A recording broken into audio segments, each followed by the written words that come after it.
Bueno, entonces hablemos del inyector de combustible, también llamadas válvulas de inyección. Digamos que tienen una función de inyectar en cualquier situación de funcionamiento del motor la cantidad de combustible necesaria o una cantidad que ha sido calculada por la unidad de control. Digamos, recuerden que todo esto, para garantizar una buena pulverización del combustible con la mínima pérdida de condensación, ¿sí? O por condensación, deberá respetarse, digamos, una distancia y un ángulo de inyección determinados dependiendo de cada motor. En este caso nosotros estamos hablando de los vehículos de inyección indirecta. Recordemos que los vehículos de inyección directa, estamos hablando de inyectores que van a estar cerca de la cabeza del pistón y van a insertar el combustible justo en la cabeza del pistón. En ese caso estamos hablando de una inyección directa, ¿ok? Pero en este caso estamos hablando, como no estamos en un curso de inyección GDI, hablamos de inyección indirecta, ¿no? Por lo general estos inyectores van a ir conectados o dispuestos cerca del múltiple de admisión, y con la inducción de aire, con la generación de vacío en el múltiple, ¿no?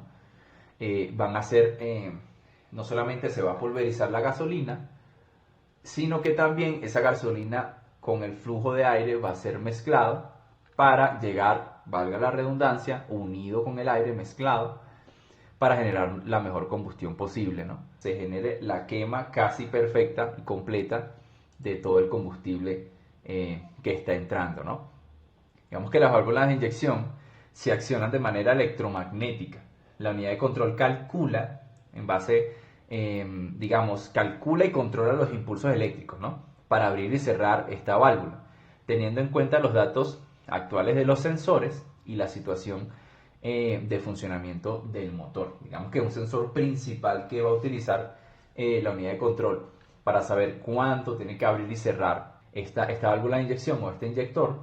Va a ser el sensor de oxígeno. Recuerden que el sensor de oxígeno es el encargado de saber o de enviar la información de cómo está saliendo la mezcla el restante luego de la combustión. Entonces, ¿qué va a hacer el sensor de oxígeno? Simplemente sensar los iones de oxígeno, no el oxígeno directamente, sino los iones de oxígeno, y en base a esa información va a enviarla a la unidad de control para decirle si la mezcla está muy pobre o muy rica, y en base a eso lo único que se puede controlar a nivel de inyección, que es la apertura y cierre de los inyectores, porque ese es el único lugar por donde tiene que entrar combustible.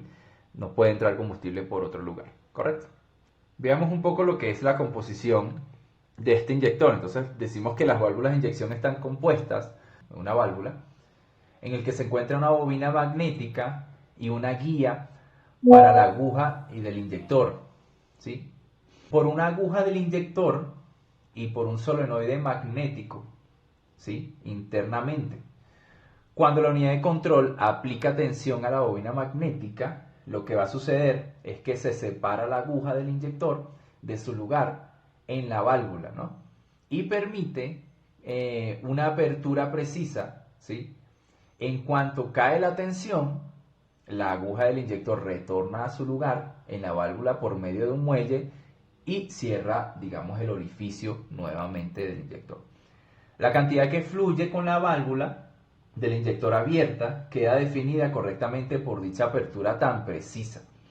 Para poder inyectar la cantidad de combustible calculada para cada situación en concreto de funcionamiento, digamos, la unidad de control va a calcular el tiempo de apertura de la válvula de inyección, ¿ok? Compensándola con la cantidad que fluye, ¿ok? De esta manera queda, digamos, garantizado que siempre se inyecta la cantidad de combustible exacta. Digamos que debido a la forma en la que se asienta la válvula o el inyector y la precisión en la apertura de este, digamos que por esa razón se alcanza una óptima pulverización del combustible. Va a poder ser controlada para permitir el ingreso de cierta cantidad de combustible y así acercarse lo más que pueda a la mezcla estequiométrica, según obviamente la información que ya ha recibido de los sensores, y inicialmente el sensor de oxígeno, ¿no? saber específicamente cuánto tiene que inyectar de combustible en los cilindros para que esta mezcla no sobrepase la cantidad de aire, ¿verdad? 14.7 partes de aire, ¿verdad? Por una combustible, no pueden ser 2, ni 3, ni 4 partes de combustible, tienen que tratar de mantener siempre una parte de combustible, ¿ok? Digamos que esto, detrás de todo esto, hay pruebas de ingeniería, pruebas de pulverización, pruebas de llenado de cilindro que se hacen, que los fabricantes hacen inicialmente, para saber cuánta gasolina o cuánto combustible se inyecta y saber que en base a esos pulsos de control hacia el inyector, van a alcanzar cierta cantidad de llenado. ¿Ok? Eso ya obviamente lo hizo el fabricante, eso no lo tenemos que hacer nosotros, ni podemos reparar tampoco este componente. Simplemente podemos conocer su funcionamiento y sus posibles fallas. Entonces, inicialmente, ¿qué vemos acá? Vemos el microfiltro, que es el que se encarga de filtrar las partículas que puedan haber, residuos que puedan haber en el tanque, ¿sí? Obviamente, antes de esto vamos a tener un filtro de combustible también encargado de filtrar, y en la bomba de combustible también vamos a tener un prefiltro, ¿verdad? Por eso es que se quiere siempre que este sistema esté totalmente limpio, ya que una obstrucción en el filtro va a causar obviamente que la cantidad de combustible destinada o aprendida para poder salir luego para ser pulverizada en ese cilindro no va a ser la correspondiente, ¿ok? Porque el filtro está obstruido, ¿ok? Y vamos a tener una mezcla, en este caso pobre, porque está faltando combustible, ¿ok? Acá tenemos la conexión eléctrica, por lo general tenemos dos pines, un pin positivo, ¿verdad? 12 voltios, y en el otro extremo vamos a tener un pulso constante, ¿verdad? Estos pulsos son independientes por cada cilindro, es lo que yo le decía, por ejemplo, con respecto a las bobinas.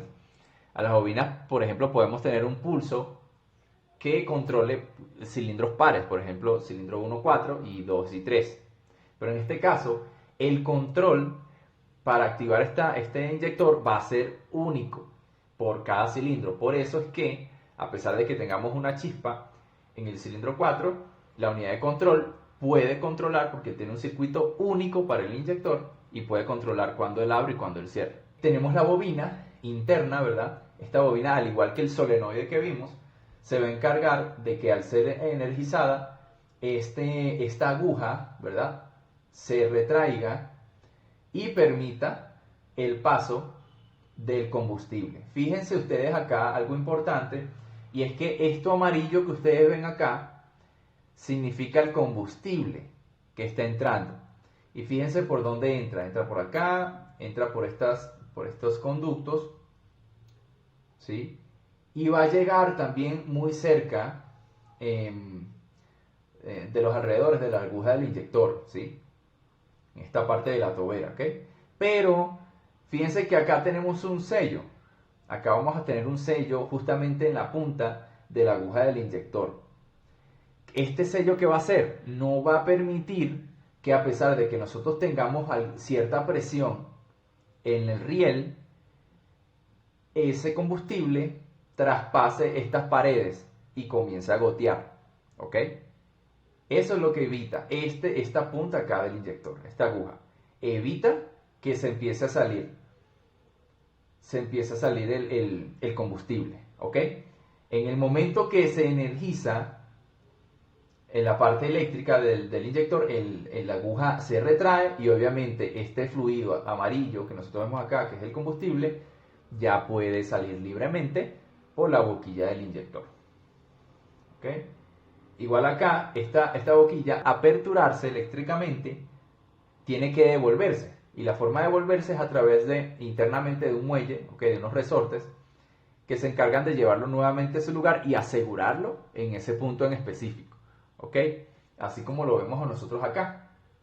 Fíjense que acá tenemos un resorte de la válvula, tenemos la bola del inyector que se encarga de tapar o de cerrar esta punta, ¿verdad?, para que no salga combustible por esta área, pero cuando él se retraiga, obviamente por los orificios del inyector sí se va a poder filtrar el combustible necesario en este caso.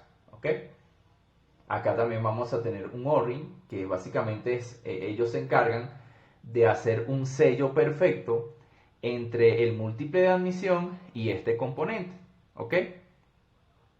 El riel, esta parte va a sellar con el riel, va a evitar que entre aire por acá, obviamente, al sistema de combustible, que tiene que ser totalmente hermético, y en esta área evitar también que se filtre aire también, que entre aire por esta área, ¿no? Tenemos el filtro del que habíamos hablado, o el microfiltro, ¿ok? Esta es la carcasa, aquí tenemos el clip de plástico, ¿verdad? Con pasadores insertados, y la bobina, ¿verdad? Para energizar. La bobina que es energizada para que este vástago básicamente se retraiga y pueda permitir el paso de combustible. Una pregunta, profe. A ver. Por ejemplo, en los autos que son de riel de inyectores normales, que solamente tienen una bomba de gasolina, pues, que esa bomba lo que te manda es 45 psi, ¿verdad? Sí. A diferencia de en que es directa, ¿cuál es el paso a paso, por ejemplo, para chequear el sistema de la presión? Porque habría una bomba adentro del tanque y otra bomba acá arriba, pues. Entonces, ¿cuál es el paso a paso para hacer el diagnóstico por etapas y descartar el circuito de baja o el circuito de alta, pues? Pero aquí estamos hablando de inyectores indirectos. Aquí no estamos hablando de los inyectores de, de inyección directa. Este es un inyector de inyección indirecta. Esto va al múltiple de admisión. Esto no va directamente a la cabeza del pistón. ¿Sí? Ok, Ahora, ok. digamos que para darte una respuesta bastante, un poco amplia, general de lo que estás preguntando, a nivel de la inyección directa, obviamente por lo general tenemos una bomba, ¿verdad? Una bomba de combustible eléctrica, en la mayoría de los casos de los autos modernos, que son de gasolina y son inyección directa. Tenemos una bomba que va a generar una presión y por lo general son presiones un poco altas, mucho más de 45 psi. Por lo general tenemos 60, 70, 80 psi. Esa presión luego va a llegar a una bomba de alta para generar el movimiento mecánico y generar una alta presión en el riel.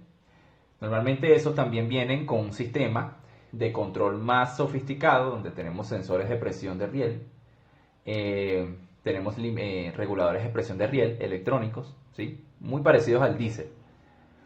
Y la presión en el riel supera por mucho la presión de baja, ¿no? Entonces, por lo general, sí necesitamos manuales técnicos, pero por ejemplo, para hablarte de forma general en el área de Ford, Ford tiene en los vehículos de inyección directa de 2015 hacia arriba, por lo general, si tú te metes en el escáner y ves datos en vivo, lo que va a pasar es que te va a salir presiones deseadas y presiones actuales. Entonces, si tú enciendes el vehículo, el escáner en datos en vivo te va a decir, va a haber unos ítems que van a decir presión deseada del sistema de baja de presión.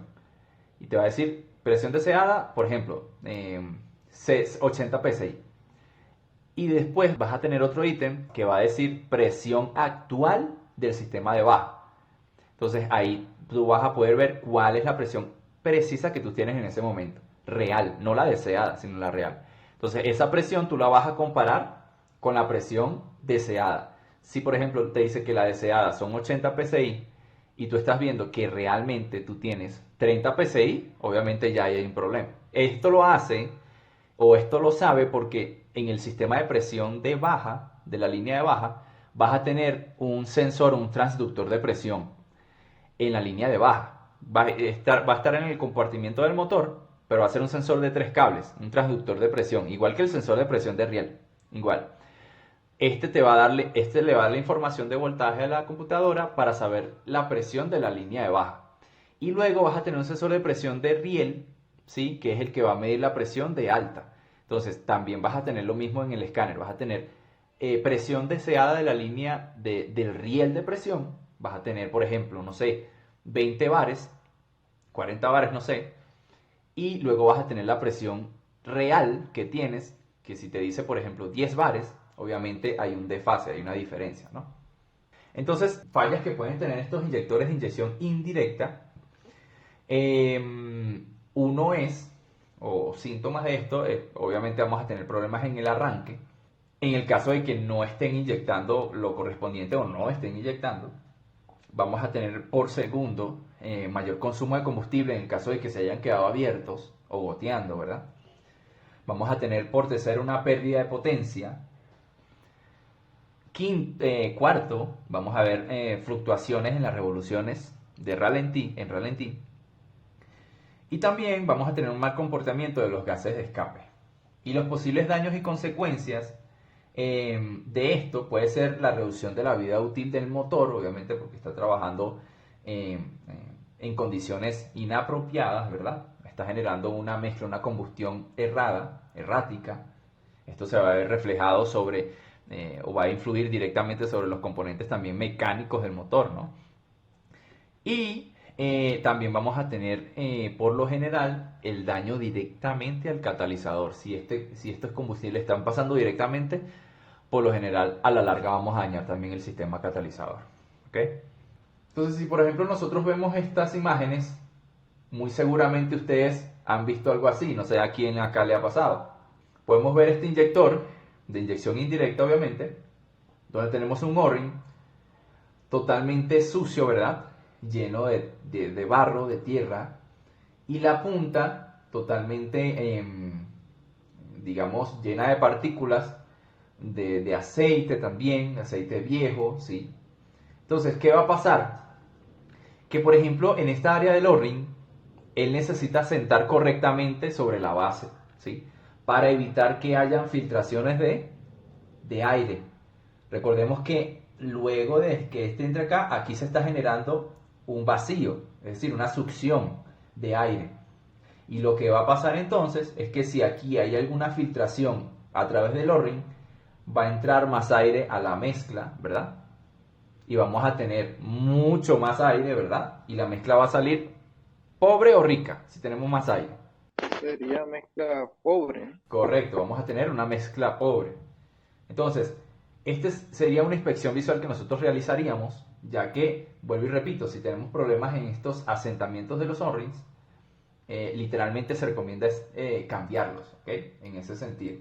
También en las puntas, digamos que aquí sí no se dejen llevar mucho porque estos inyectores que tengo aquí, la verdad que sí son inyectores de inyección directa, pero no le paren mucho, ya que digamos que solamente quiero mostrar la punta, ¿sí? La punta del orificio, donde si vemos las puntas que están tan llenas de mugre, ¿verdad? Lo recomendable también es hacer servicio a esto en una máquina, ¿verdad? De inyección. Acá sí tenemos uno de inyección indirecta, donde vemos, miren la diferencia, tenemos unos orificios tapados prácticamente y los alrededores también, los asentamientos del O-ring. Y acá ya se le hizo servicio y fíjense lo limpio que queda. ¿Sí? Lo que va a pasar normalmente con esta mugre es que va a evitar que uno de estos orificios pueda pulverizar la cantidad de combustible correcta y obviamente vamos a tener un sistema de inyección, en este caso usando un sistema pobre, ¿verdad? Un sistema de una mezcla pobre. Estos son los microfiltros que nosotros debemos cambiar en esos componentes, ¿ok? En este componente, en el inyector. Normalmente, ¿qué pasa? Por ejemplo, pasa mucho, hay países que no digamos que no hacen mucho mantenimiento a las bombas, ¿verdad? De suministro de gasolina. Lo que puede pasar es que estos microfiltros se tapen con esa mugre y obviamente también va a influir sobre la pulverización óptima de esos inyectores, ¿no? de combustible. Igual si vemos esto, por lo general se recomienda utilizar una máquina de limpieza de inyectores en la que nosotros podamos emular la presión del sistema, en este caso del vehículo, ¿verdad? En este caso si tenemos 40, 45 psi, nosotros colocar el sistema que trabaje a esa presión, podamos emular diferentes tipos de prueba, ¿no? Altas revoluciones, emular la revolución del carro en ralentí, por ejemplo, si el auto trabaja normalmente en ralentí a 650 RPM o 700, yo acá voy a modificar mi banco de prueba para que trabaje a 750 RPM y poder ver cómo está la pulverización de los inyectores a esa cantidad de RPM bajo la presión deseada, ¿no? Bajo la presión que ya les acabo de comentar. Pongo una presión de 45 psi si es el caso y un ralentí 650 RPM. Lo pongo a trabajar a esa velocidad. ¿Okay? Y entonces también tengo la opción de modificar el tiempo de inyección, donde puedo de repente colocar en 2.5, 2.0 milisegundos, ¿sí? Y poder ver cuál es el trabajo, cómo están trabajando estos inyectores. Igual, en el llenado, como ustedes pueden ver, yo debo verificar que los cilindros, estos tubos de cristal, llenen uniformemente hasta el punto que termine la prueba. Eso es lo primero que yo debo ver ahí. Lo segundo que yo debo ver al hacer esa prueba es que hago una prueba de estanqueidad, que es donde la máquina evita enviar pulsos de activación a los inyectores y solamente mantiene la presión en el sistema o en el riel. ¿Para qué es eso? Para nosotros va a tener un tiempo determinado para la prueba y vamos a poder ver si el inyector o alguno de esos inyectores comienza a ¿qué? A salir esta gotita que vemos acá, comienza a gotear. Si el inyector comienza a gotear, amigos, por lo general, lo que sucede ahí, como ustedes ya saben la teoría, lo que está pasando es que se está filtrando combustible ¿por dónde? Por esta área, ¿verdad? Que es el único lugar por donde puede salir el combustible. No está habiendo un sellado de estos inyectores en esta área. Algo importante que nosotros tenemos que tener en cuenta con respecto a si el inyector está goteando, así como lo vemos en esta imagen de acá, lo montamos en el banco de prueba y vemos que está goteando. Con respecto a eso, nosotros tenemos que tener algo muy en cuenta, y es que por lo general, esos son tipos de fallas de los inyectores que no suelen ser reparadas, ¿no? Que no tienen reparación. Fíjense que acá tenemos el orificio, las puntas, los micro orificios, ¿verdad? Aquí tenemos 4 orificios. Aquí tenemos el asentamiento, ¿verdad? Donde va a ir en el múltiple de admisión y acá va a ir al riel de inyectores, ¿verdad? Entonces, se está dando un problema donde este inyector está goteando, está saliendo gotas de gasolina sin ser él activado, simplemente con la presión que hay en el riel ya se está provocando o produciendo un goteo. Algo importante ahí, si nosotros vemos el esquema y vemos con respecto a la composición del inyector, pueden pasar dos cosas, ¿no? La primera que puede pasar es que este vástago esté desgastado y el sello, también acá internamente del inyector, esté desgastado, si esté asentando, ¿sí? La aguja del inyector sí esté asentando sobre esta parte de la tobera, ¿verdad? Sobre esta base del inyector que debería estar totalmente sellada, ¿sí? Y si está desgastado esto internamente, no hay forma de reparar el inyector. Es decir, yo no puedo abrir este inyector y repararlo. No hay forma. Este inyector tiene que ser reemplazado. Y esa puede ser una de las razones por la que esté goteando, ¿no? Y si esa es la razón, obviamente no hay forma de corregirlo, sino solamente cambiar el inyector. Ahora, lo segundo que puede pasar, o que pudo haber pasado, es que este microfiltro se dañó, ¿verdad? O no tenemos filtro, se rompió, o se dejó pasar mucha mugre al interior del inyector. Entonces, esa mugre que hizo fue pasando por estos conductos amarillos que nosotros vemos acá, que es el combustible, y esa mugre se fue situando cerca de donde se asienta o el asiento de esa aguja del inyector, de esa punta sellante. Entonces, como esa mugre está acá en esta punta, no permite que la aguja o la punta del sello de la aguja termine de asentar correctamente y produce filtraciones, ¿correcto?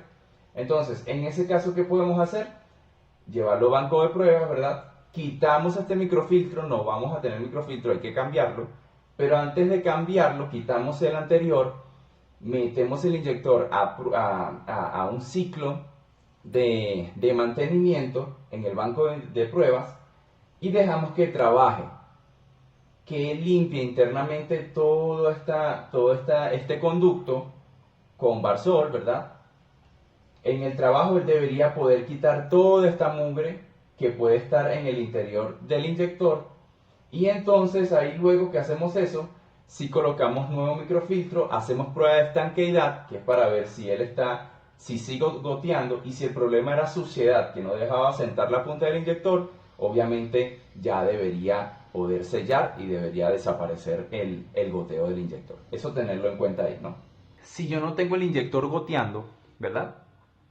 Pero el inyector uno de los inyectores, por ejemplo, se ve así, con un flujo de combustible constante, bien chévere, ¿verdad? Una pulverización bastante óptima, uniforme.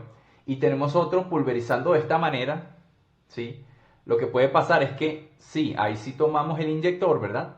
Lo metemos en la tina ultrasonido, solamente la punta, lo dejamos unos 30 minutos y luego lo ponemos en la prueba manual o en el aplicativo manual para procesar la limpieza, y entonces este inyector que inyectaba de esta manera, entonces luego de esta limpieza sí va a inyectar así, ¿verdad? Sí va a tener este flujo de combustible. Igual, si no tiene este flujo, por lo general nosotros lo que hacemos es cambiar el microfiltro, porque si el microfiltro está tapado, por más que nosotros lo coloquemos en una tina de ultrasonido, el microfiltro está tapado, no va a pasar la cantidad de combustible necesaria. Cambiamos el microfiltro, tina de ultrasonido, y ahí sí lo montamos nuevamente en la máquina de inyectores, y ahí sí se tiene que ver un pulverizado totalmente uniforme. Si no se ve el pulverizado uniforme, entonces empezamos a investigar. ¿Este es el inyector original o es un inyector chino? Porque puede pasar muchísimo. Un inyector malo, un inyector defectuoso, un inyector de mala calidad. Es preferible colocar un inyector de segunda, pero original, que aplique para el carro, que comprar uno de esos chinos que venden. Eso ténganlo por seguro. Cabe destacar algo importante que les iba a decir, es que si nosotros queremos poner a trabajar este inyector, lo recomendable es siempre colocarlo a trabajar con la presión de combustible, ¿sí? O la presión de un líquido, en este caso por ejemplo el Barsol, para evitar que las bobinas internamente se calienten tanto al punto de abrirse, ¿ok? O elevar mucho su resistencia. ¿Por qué un conductor puede aumentar mucho su resistencia? Porque obviamente el calentamiento, en este caso de este componente, el calentamiento ha generado una carbonilla, ¿verdad? Que no se quiere en el conducto, y eso genera resistencia. Entonces, ¿por qué aumenta su resistencia el inyector? Porque hay internamente en la bobina, obviamente, residuos de carbonilla. Esto también nosotros lo podemos verificar haciendo algo rápido, ¿verdad? Podemos colocar el riel o sacar el riel de combustible, colocar los inyectores, que obviamente estén asegurados porque si no van a salir volando.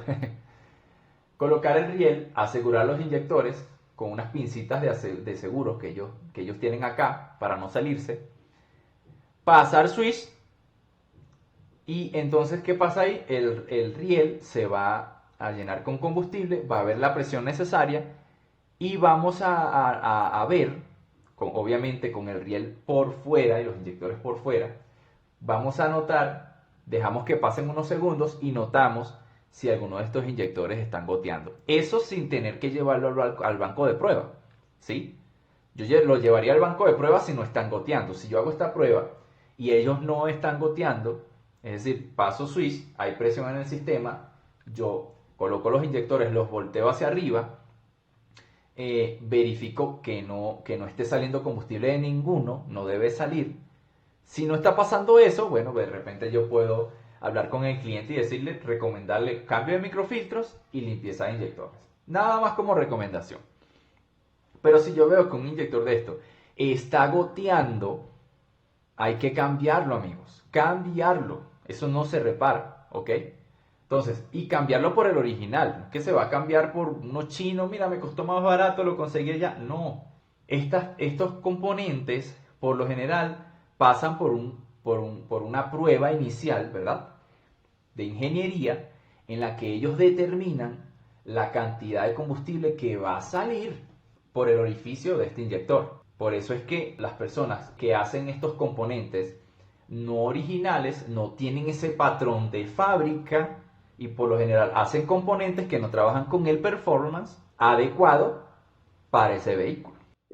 O sea, profe, que un inyector, si el bobinado está con defecto, es posible que dañe la computadora, porque si los cables vienen de la computadora, ¿verdad? Y a la computadora, o sea, al inyector le llega un positivo constante, pues cuando abre switch, y de la computadora viene un pulso, ¿verdad? Si hay un problema en el bobinado de un inyector, podría ocasionar un problema en la computadora. Sí puede ser. ¿Sabes cuándo se puede dar eso? Cuando nosotros tenemos totalmente continuidad en el inyector. Es decir, si nosotros medimos la resistencia del inyector y en vez de darnos, por ejemplo, 12 ohmios, 13 ohmios, 14 ohmios, dependiendo del fabricante, no es que estoy dando una medida para todos los vehículos, que no se me malentienda, eso hay que verlo en el manual.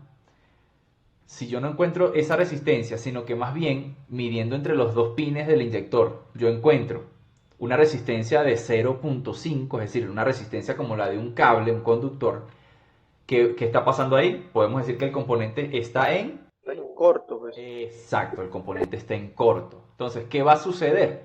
Yo estoy teniendo un positivo, vamos a tener un potencial eléctrico que viene desde el positivo, ¿verdad?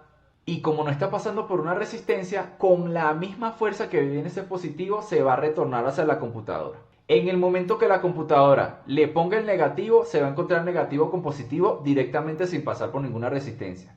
¿Qué va a pasar? Vamos a quemar el driver controlador de los inyectores. Acá tenemos el multímetro, lo colocamos en rango de resistencia, ¿correcto? A ver, ¿dónde tengo? Acá. Y acá tengo el inyector, ¿verdad? Entonces, estos dos pines que nosotros vemos acá, los vamos a tomar. Vamos a tomar estos dos pines y vamos a medir resistencia, ¿verdad? Él me tiene que dar continuidad, ¿verdad? Me tiene que sonar el pitido porque el pitido de continuidad, por lo general, va a estar rondando hasta los 45 ohmios aproximadamente. Luego que exceda esa resistencia o haya más resistencia de eso en un cableado, la continuidad desaparece, pero igual siempre voy a tener una resistencia, ¿no? Pero el pitido siempre me va a sonar, por ejemplo, en 12 ohmios, el pitido me debe sonar.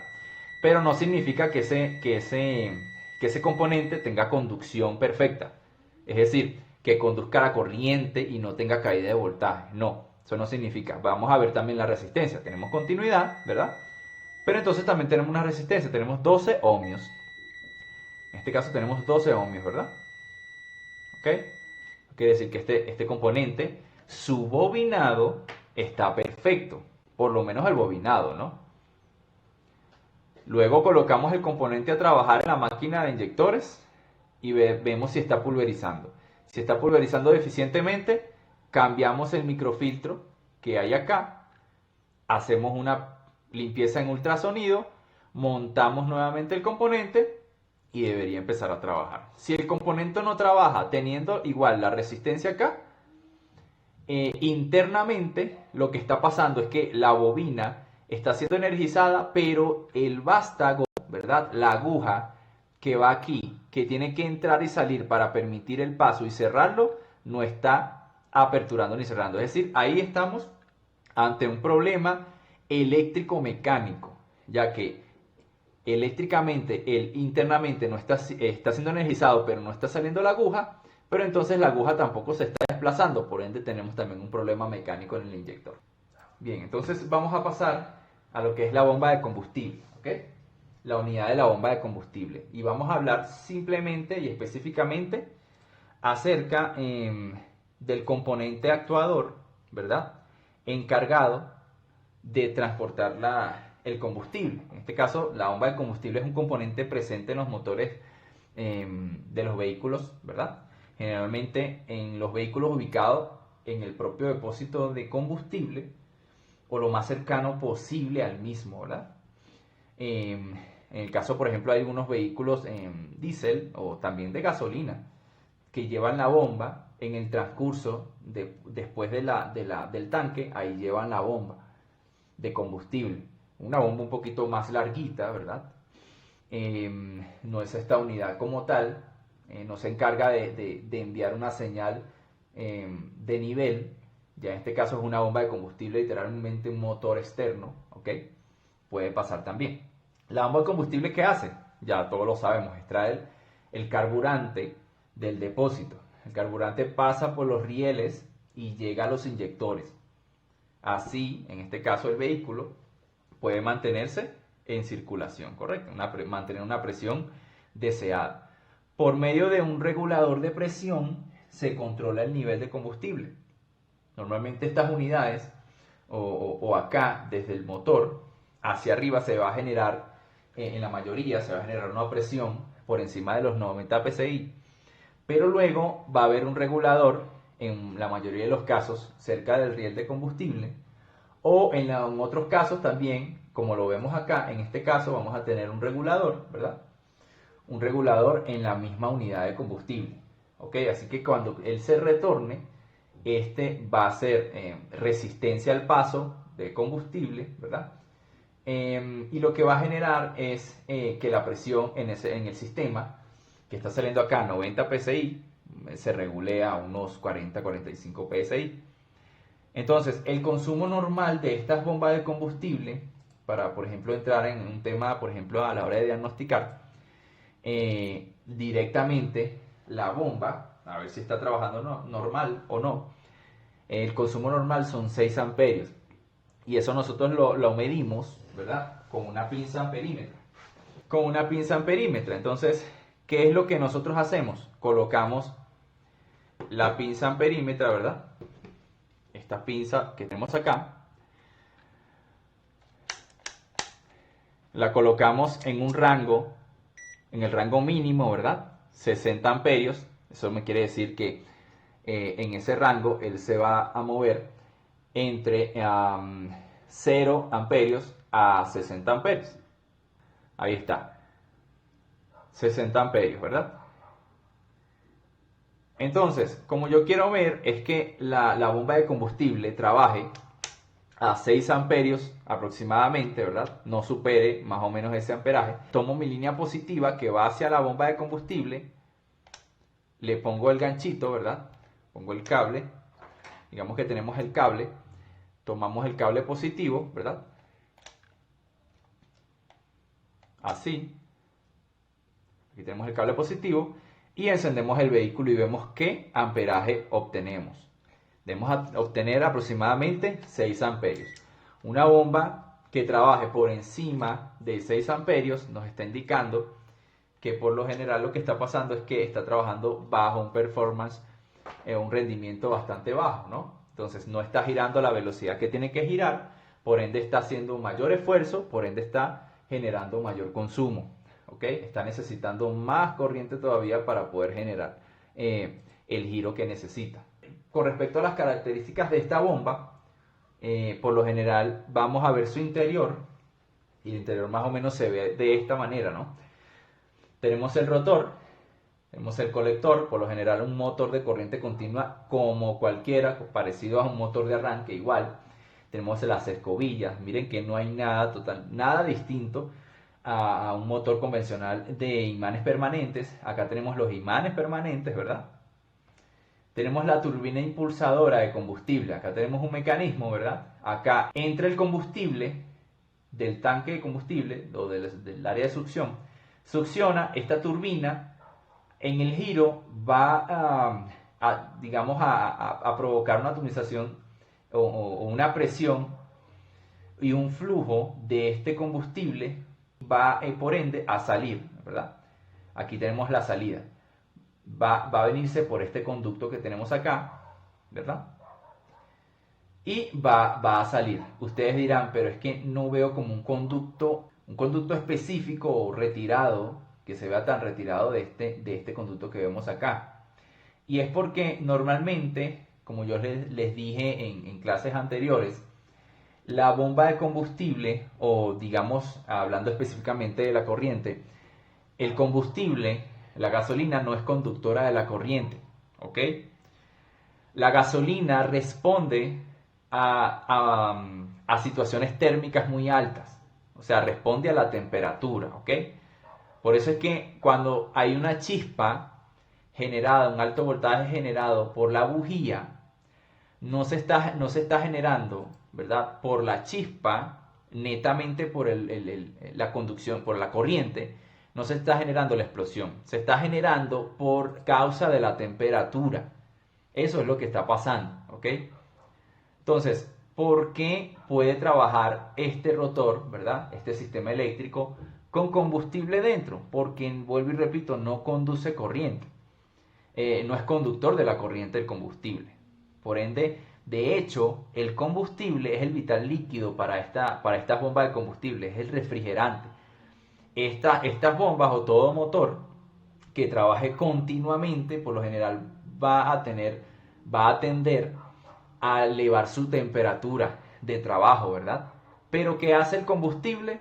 Bajar esa temperatura en el motor, ¿ok? En esta carcasa, ¿verdad? Baja la temperatura, evita que este componente se recaliente y se caliente a un nivel que ahora sí tengamos problemas con el combustible. Si llega a cierta temperatura, esta unidad, lo que va a pasar es que ahí sí va a haber un incendio, porque va a haber una inclinación del combustible a ceder a la temperatura muy alta que está sucediendo acá. Eh, Profe, sí, y acaba usted de llegar al punto donde siempre tenía una duda y una inconformidad de esto. Parece mentira, pero bueno, en mi caso siempre he tenido esa duda. Yo decía, ¿cómo una bomba no va a prender fuego, verdad? Si el mismo refrigerante eh, tiene fría la bomba, ¿verdad? Por el combustible. Pero lo que yo decía era, si ahí tenemos corriente, ¿cómo no va a prender fuego un tanque?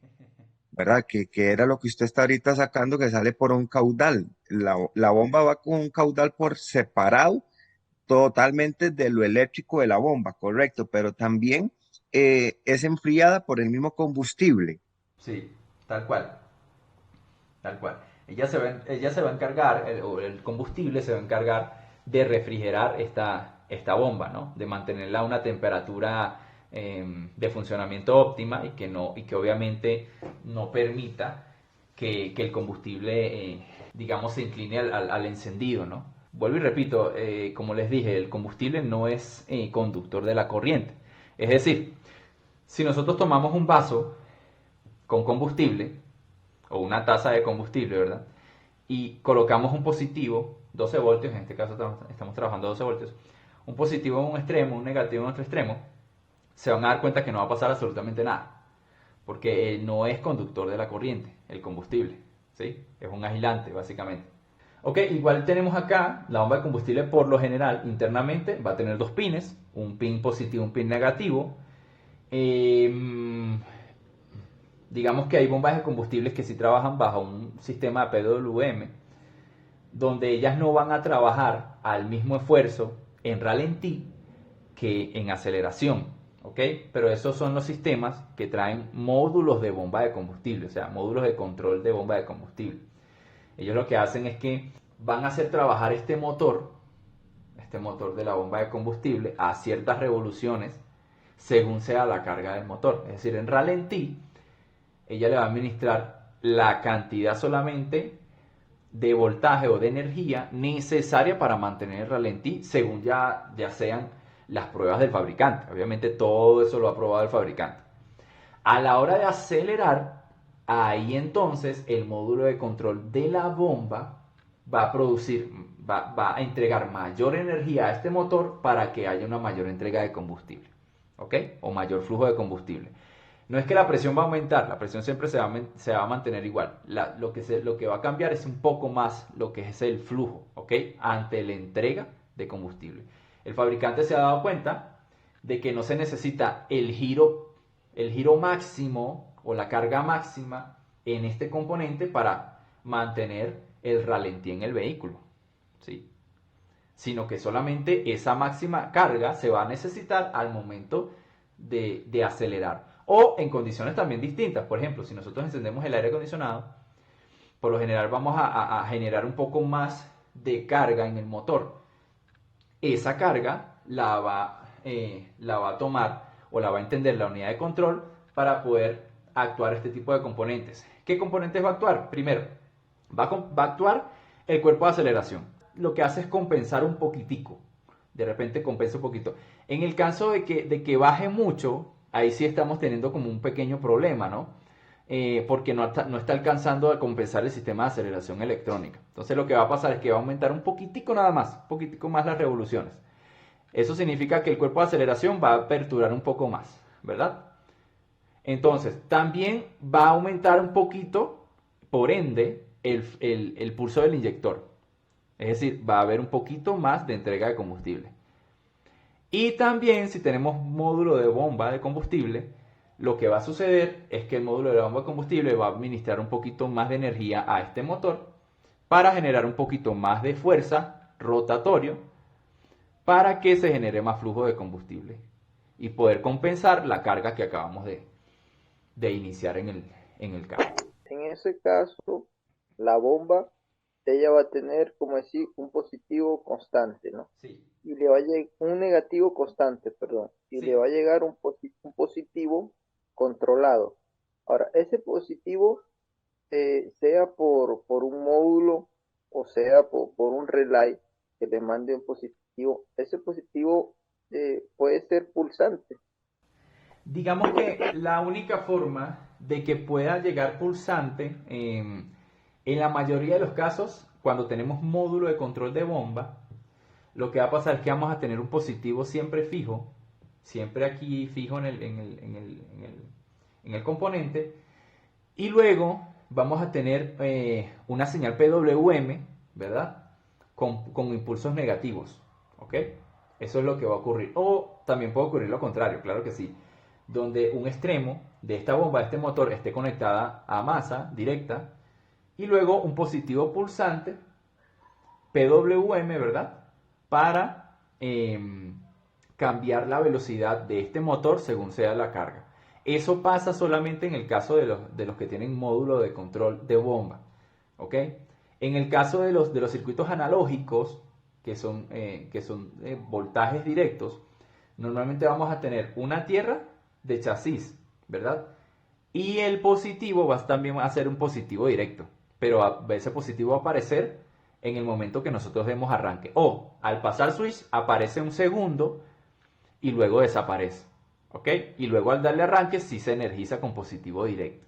Pero en ese caso, la diferencia de esos dos sistemas es que cuando tenemos el sistema analógico directo que viene de un relé, el positivo directo, esta bomba va a girar a su máxima potencia. Lo que se busca con la unidad de control del módulo de bomba es que esta bomba no gire a toda su potencia. Eso evita que la bomba se desgaste más, sino que trabaje solamente al rango, al performance que necesita en ese preciso instante. Ok, los problemas que vamos a ver con respecto a la bomba de combustible, ya muchos lo saben. Uno es el problema de encendido, obviamente. El coche se tironea, muy parecido al problema cuando tenemos un TPS como en mal funcionamiento. El coche se tironea, se jalonea cuando le exigimos potencia, ¿verdad? Y tercero, disminuye el rendimiento de la gasolina también. ¿Ok? Digamos que esto pasa por un equipo, ¿verdad? De prueba que tenemos, que se llama manómetro de presión de combustible, un medidor de presión de combustible, el cual nosotros tenemos que utilizar para poder verificar la presión del sistema, ¿ok? Para poder descartar si el regulador está dañado, si la bomba de combustible no está generando la presión deseada, ¿ok? Probar la bomba de combustible por fuera, ¿sí? Sin el regulador y ver qué presión tenemos, ¿sí? Entonces, todas estas pruebas, o la prueba mecánica ideal para descartar todo el sistema de combustible, el equipo se llama manómetro de presión de combustible. Sin este equipo no podemos hacer diagnóstico, la verdad. No se vale el diagnóstico de saco la manguera, coloco un potecito, dale arranque, no, pero si hay gasolina no debería fallar. No es que haya gasolina, es que haya la presión especificada por el fabricante. Profe, y con respecto a dónde se coloca el manómetro, porque a veces el manómetro se coloca en el riel, o sea, acá en el motor, y a veces hay mecánicos que dicen, no, tienes que probarlo directamente en el tanque, que es más exacto, más preciso. O sea, ¿eso es algo relativo o en verdad influye? No, la verdad es que es muy relativo. Fíjate que tenemos aquí, por ejemplo, vamos a tener la bomba de combustible, ¿verdad? Aquí tenemos la bomba de combustible, digamos. Perdón que dibuje tan feo acá. Tenemos, en este caso, por ejemplo, tenemos dos. Un retorno, ¿verdad? Y una salida, ¿verdad? Out. Salida de combustible y retorno. Retorno. Tenemos, a ver, 1, 2, 3, 4. 4 inyectores, ¿verdad? En un riel. Y este riel va a tener a su vez un regulador. En este caso, un regulador acá, ¿sí?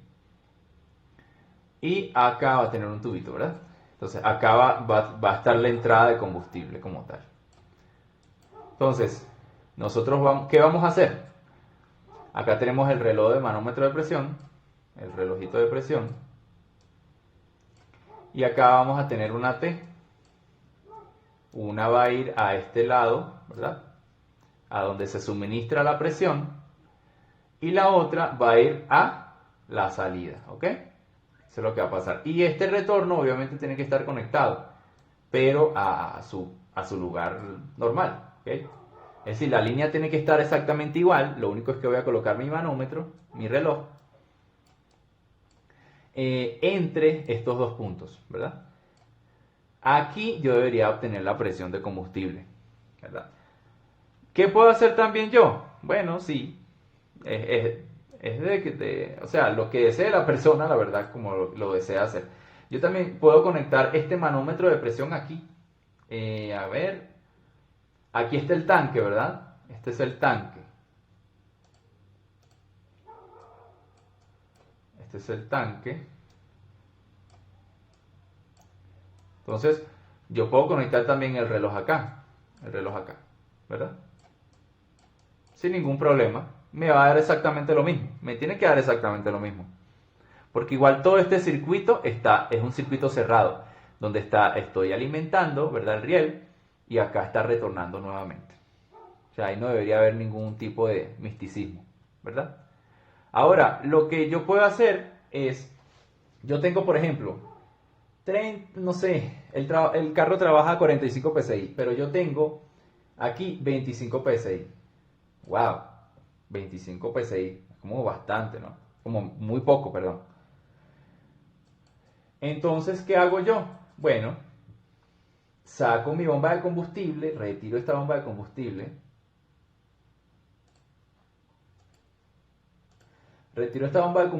y ¿qué hago?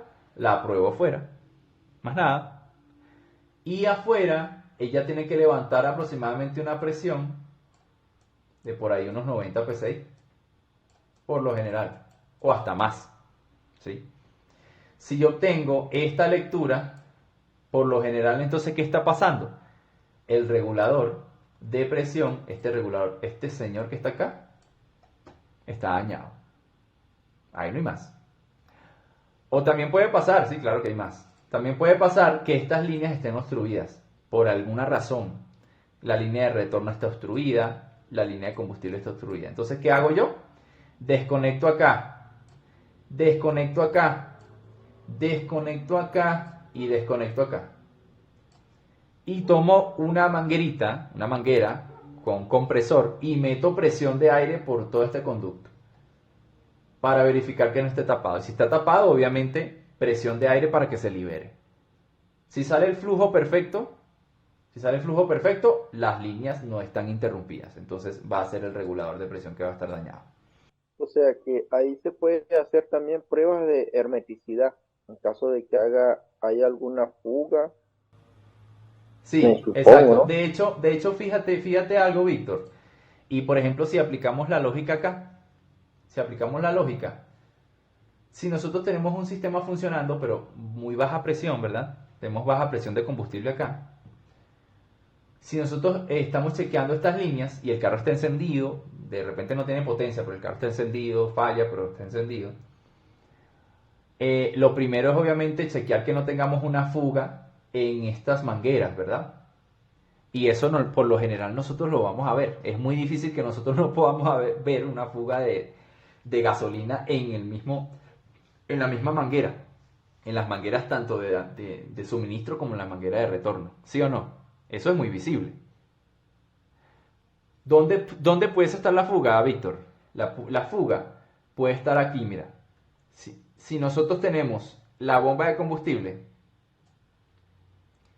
acá y acá tenemos la salida de la bomba de combustible, ¿verdad? Acá también tenemos una manguerita, ¿verdad? Una manguerita. Pero esta manguerita va dentro de la unidad, no es la manguerita que va por fuera. Es la manguerita que está dentro y luego viene la tapa aquí, ¿verdad? ¿Sabes qué puede estar pasando? Que esta manguerita internamente, aquí adentro, esté rota y por ahí se esté perdiendo la presión. Ah, ok, porque hay mangueras, esas mangueras por lo general son corrugadas y Ajá. se tuestan con Sí, el tiempo. exacto, exacto. Puede ser que se esté perdiendo ahí. Obviamente, puede ser el regulador, pero puede ser también que tengamos una pérdida de presión en la unidad. Por eso es que, bueno, siempre desmontar la unidad para verificar internamente qué está pasando. Si tenemos alguna pérdida de presión, alguna fuga internamente en esa manguera, por ejemplo, de suministro. O de repente también puede pasar que no tiene la corrugada, sino que le pusieron una manguerita esta de caucho, le pusieron unas abrazaderas y una de esas abrazaderas se zafó o una de esas abrazaderas está medio puesta y está dejando escapar combustible, también por ahí se puede perder la presión. Pero en ese caso, profe, es como decir un poco complicado porque a veces el cliente es apurado o a veces el mismo jefe de taller es muy apurado, pues. Y imagínense, eso es por lo menos cuando hay esas fugas así un poco inusuales, ahí demora tiempo el diagnóstico. Claro, claro, no, y uno tiene que ser muy claro, la verdad, de Víctor. Lo normal es tomarse su tiempo, es no decir, no es la bomba de combustible de una, cámbiala de una. No, hay componentes también que regulan la presión y uno de esos componentes es el regulador de presión. Y si ese regulador de presión va en el riel, yo no puedo acusar directamente a la bomba de combustible, ¿sí? ¿Sabes también qué puede pasar? Que a la bomba de combustible no le esté llegando con potencia el positivo y entonces cambio bomba de combustible y queda el carro exactamente igual. Em, Profe, sí, correcto. Bueno, dos cosas. Cuando uno desconecta la manguerita del regulador de presión, aumenta, ¿verdad? Sí. Ok, y esa prueba que usted mencionó de probar la bomba por fuera, que le tira 90 libras, ¿cómo la practica usted? ¿Cómo lo hace usted, profe? Disculpe y que no tengo claro. Yo pienso que metería igual positivo o negativo y le pongo el reloj de presión. Sí, le pones el reloj de presión exactamente igual, ¿ok? Pero en este Ajá. caso recuerda que la unidad, esta unidad va a tener un retorno, en este caso cuando la unidad tiene un regulador interno, vas a tener que hacer una T para que el mismo combustible que sale de la prueba externa, ¿no? Ya no es en el tanque, ya tienes la unidad fuera, con una Mm. caneca, un pote grande, ¿ok? Con combustible. Conectas la salida esta out con una T, ¿verdad? Donde va el reloj y luego el otro extremo va a ir a retorno. Correcto. Para que el fluido vuelva a retornar, ¿ok? Ahí, Ok. cuando tienes el regulador interno, cuando el regulador está internamente, lo que va a suceder es que vas a tener una presión normal del sistema, es decir, vas a tener 45 libras, vas a tener 40 libras, ¿verdad? Porque tienes el regulador aquí internamente. Nosotros podemos hacer la prueba de este componente, ¿verdad? Sin el regulador, es decir, que el retorno, ¿verdad? Que el retorno vaya la manguerita de retorno vaya directamente de nuevo a la caneca o al pote, ¿sí? Donde estamos haciendo la prueba. En ese sentido, ahí nos debe dar esa presión aproximadamente, unos 90 psi. Es decir, no está pasando por el regulador. Profe, ahí yo considero, profe, que ahí hay que tener bastante criterio en lo que se llama el diagnóstico de bomba de gasolina. Porque en dos ocasiones, por ejemplo, eso que usted dice de esa manguera corrugada que puede estar rota o algo así, a una camioneta, yo como ayudante, pues, me dicen, no, ya, saca la bomba y que hay que cambiar la bomba, no tiene presión. Y uno pasa vergüenza porque cambias la bomba y el carro sigue con la misma falla. Y era esa manguera. Sí. Y en otra oportunidad había un Corsa con una falla que todo bien, pero cuando le hacías la prueba de ruta, se bajaba, cuando había un cerro, bajaba la presión. Y le cambiaron de todo, le hicieron de todo. Y a la final, la falla simplemente era que el negativo que le llega a la bomba venía de un ramal que está detrás del asiento. Y ese ramal va puesto en un tornillo a la lata. Y estaba flojo, sucio nada más. Y entonces uno pasa vergüenza, pues, porque el cliente, imagínese, gasta un dineral. Sí, exacto. Vamos, por ejemplo, a tomar a ver si le hago la muestra acá. Ajá, entonces, ¿qué yo hago? Tenemos, déjenme agarrar también una batería acá. Batería de auto. Ok, ¿qué yo hago acá? Tengo la bomba de combustible. Ya ustedes van a ver que esta prueba es determinante en ese sentido, ¿verdad? Entonces tengo un bombillo, ¿verdad? Un bombillo cualquiera de luces altas. Entonces, negativo, ¿verdad? Acá, positivo acá. Positivo que le llega a la bomba. ¿Qué debo yo verificar? Que este señor encienda con la intensidad que normalmente enciende un bombillo de luces altas. Eso me dice a mí que ese circuito está trabajando perfectamente, ¿sí? Inicialmente. Ahora, la otra prueba es exactamente la misma, pero ahora voy a colocar mi cable al negativo y el otro extremo ahora sí lo voy a colocar a positivo, ¿verdad? Invirtiendo las polaridades, ¿no? Y debo verificar que se enciende igual este bombillo. ¿Por qué se usa eso y no una lámpara sencilla? Porque yo debo provocar un consumo bastante alto en el circuito y yo verificar que sea capaz de administrarle suficiente energía para que esta carga encienda. ¿Ok? Esa es una de las pruebas, una de las mejores pruebas que nosotros podemos hacer en el sistema de las bombas de combustible. ¿Ok? No una lámpara sencilla, no, es un foco, ¿verdad? Es un foco de luces altas, ¿verdad? Que yo voy a colocar en el circuito para verificar que mi bombillo encienda con la intensidad que tiene que encender. ¿Ok? Bien fuerte tiene que encender. Así yo sé que no hay problemas de alimentación. También lo que puede pasar es lo que dice Víctor. Yo chequeo acá, reviso acá, y en el momento que reviso, hay buena conexión. O el tornillito no está como haciendo buen contacto ahí en el momento. Pero cuando yo salgo a viajar, ese tornillito empieza a moverse y se va perdiendo la conexión intermitentemente y obviamente la bomba falla. En ese caso sí tendría que verificar el tornillo del chasis, verificar que no esté flojo, y si está flojo apretarlo, y si está apretado, verificar que sí haya buena masa, buena tierra ahí. ¿Ok? Igual haría lo mismo.